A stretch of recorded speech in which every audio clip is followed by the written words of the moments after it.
Alright, today we're going to change out the oil and fork springs on the Sportster. Picked up this oil at the Harley dealer, as well as this fork cap tool, specifically so it doesn't scratch or mess up those caps. Got that online. Put a link to that in the description. And then also got these progressive forks we'll get into.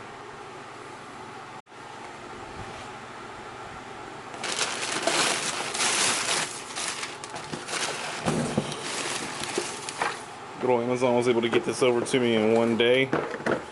And it's the progressive springs. Gonna go ahead and start draining the bike and put these on. So now we're gonna have to have somebody sit on the bike and start pumping the shocks. So if you don't mind grabbing the brake and pushing down. All right, go ahead. You have to keep doing it. Keep going, keep going.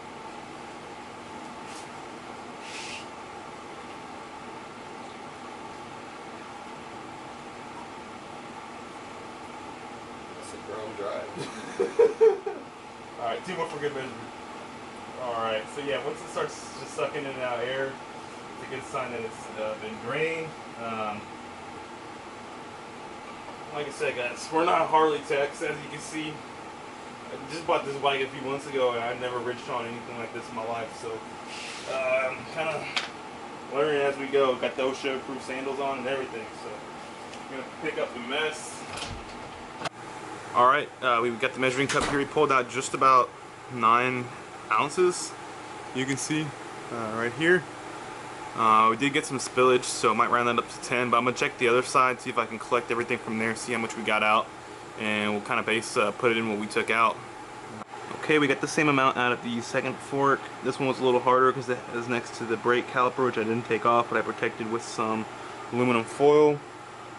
I still did make a mess, but we got just around 9, a little bit more than 8 ounces out, so we'll put about 9 back in. Alright, y'all, we're going to pop this front fairing off to give it a little bit more room. Right, we just got that pump in.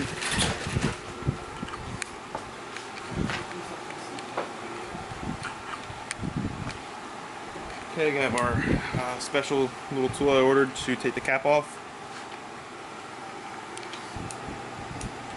Everybody says to It looks like it's like hand tight now, dude.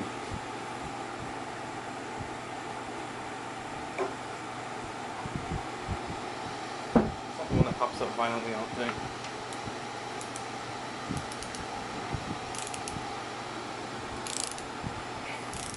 Well, let's hope not.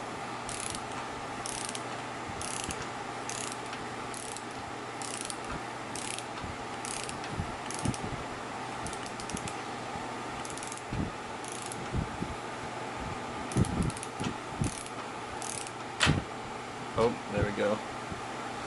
Some kind of popping action. Okay. Oh, that's not good. Getting damaged. Yeah, that's okay.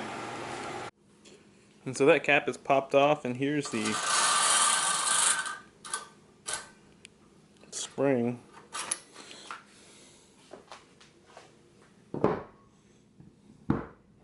This one we pulled out versus the one we've been putting in.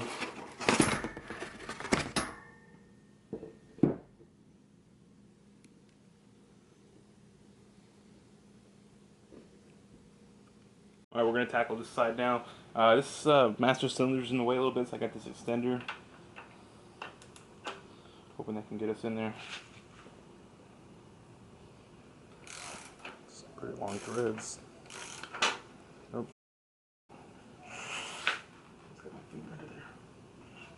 Come on, bro. Can you help? Oh my gosh. So like obviously the spring is under tension while it's in there, so like when it comes out it wants to shove itself out, and there's such a small little area in there. It's recommended to take the bars off. Really got my finger in that one. Let me see. Wait, hold on. Dang, dude. Nonetheless, the spring is out. Bike appears to be undamaged. Alright, we've got the bars off the risers and got the speedometer dangling. Now, as the instructions say, we're going to fill it up, and we're going to put exactly what we took out, 9 ounces, but we're going to also double check, make sure we don't have more than the, I think it was 5.5 inches from top of this to the top of the oil. We've got a syringe, if we need to, that'll allow us to pull any extra out.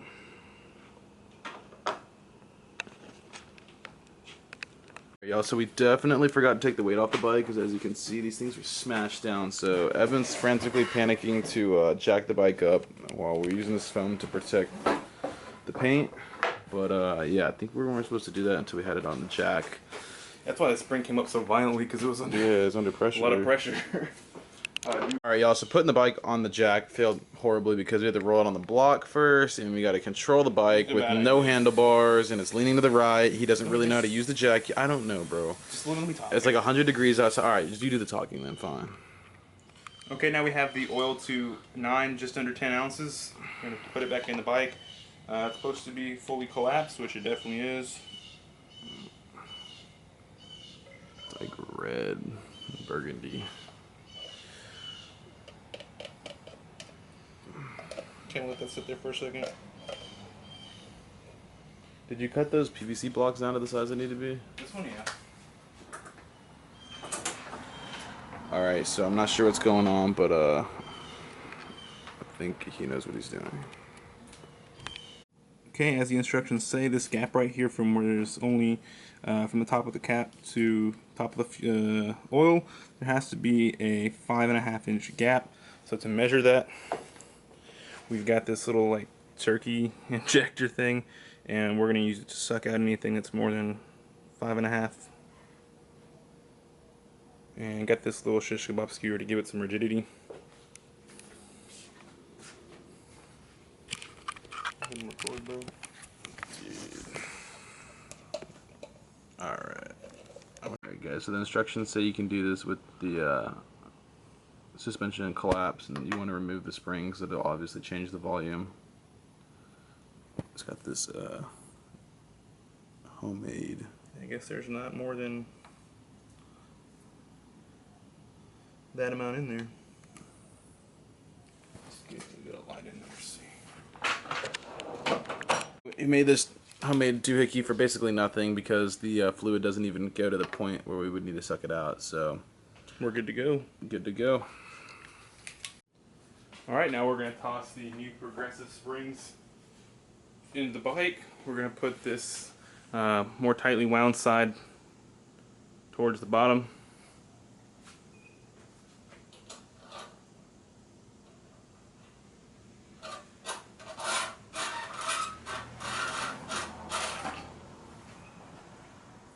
Okay.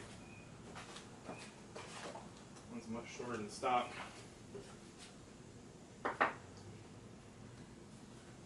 And then to take up the gap, we're going to put this washer. And then our preload adjuster, which is just a PVC pipe, and it's cut down to 3 inches.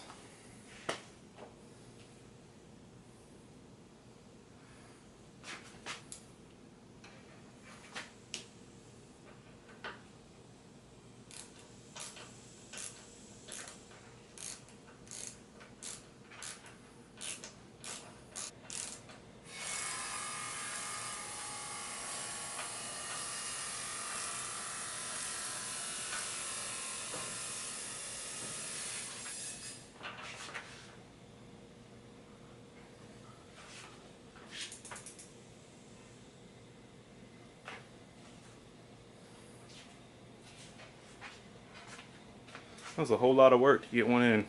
Same as the other side, I'm having a lot of trouble getting this cap back on.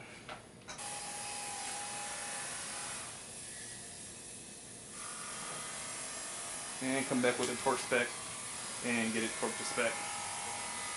And now I'm going to reattach the bars.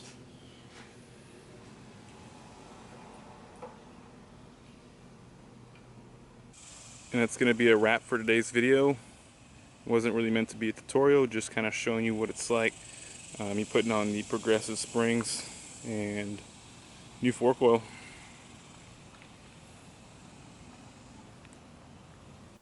Alright, if you made it this far in the video, I want to thank you for watching. Please check out the playlist for other Sportster build videos. And I want to address one thing really quick. The whole reason why I got these progressive springs was to firm up the front suspension and help with some of the brake dive that I was getting.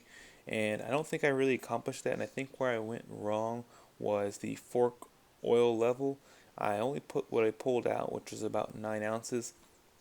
And I think I should have put a little bit more. I looked online, I wasn't able to find an exact number, and I couldn't find anything in the manual that I have. So if anybody knows exactly how much to put in these 883 iron forks, let me know in the comments.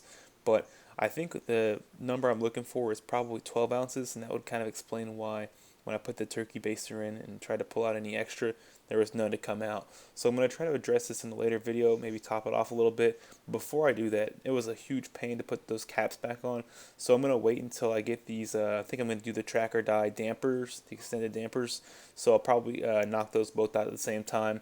So again, stay tuned and subscribe for more content, everybody. Thanks.